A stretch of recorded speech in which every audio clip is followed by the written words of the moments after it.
Salve te discipuli, this is Help for Your Latin Studies in Henle First Year Latin, exercise number 206. In this exercise, we are given some simple sentences in English and asked to translate them into Latin.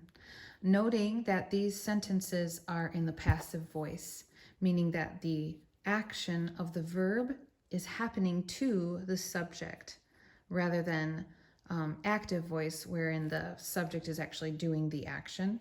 So that's the difference between passive and active voice. With that in mind, let's go ahead and get started. Number 1 says, the centurions are being addressed. Okay, so our subject is centurions.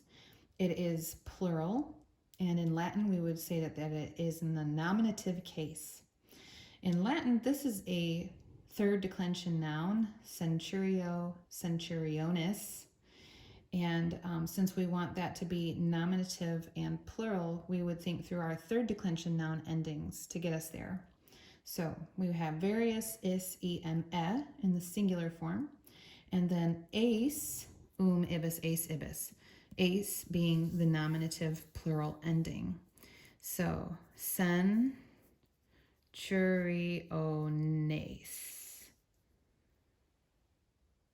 And I believe that there's a macron over that O as well in Latin. Centuriones. Okay, and now our verb. Addressed.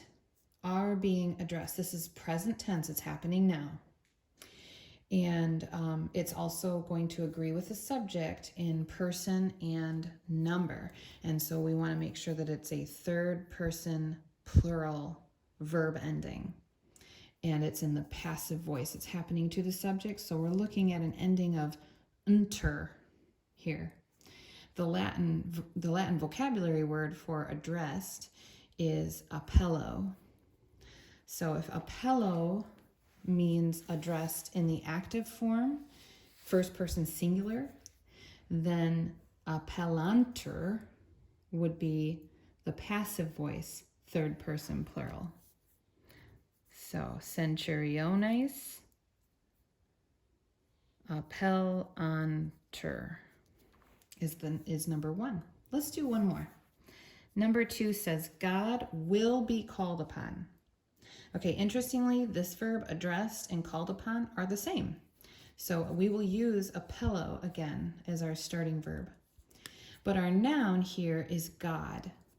And so we would look to that vocabulary word in Latin, which is deus, dei. It's a second declension noun, and it's singular. So we would just stick with that first form, deus. Notice that this is future tense. It's something that will happen in the future, but still passive voice.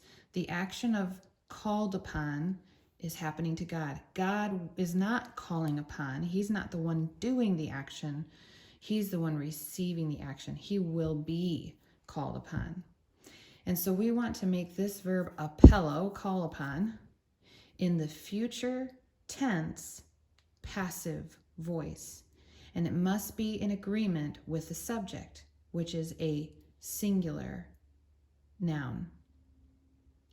Third person singular, I should say. We're talking about he, God. And so we will look to our third person singular passive voice ending, ter. And remember, too, that we want to include that future tense indicator, which is bi. So we would have appellabiter.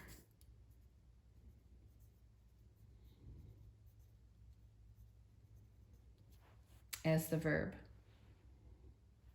And in this case, I believe there's a macron. Okay, so deus appellabiter. I hope that this has been helpful to you. Have a great day.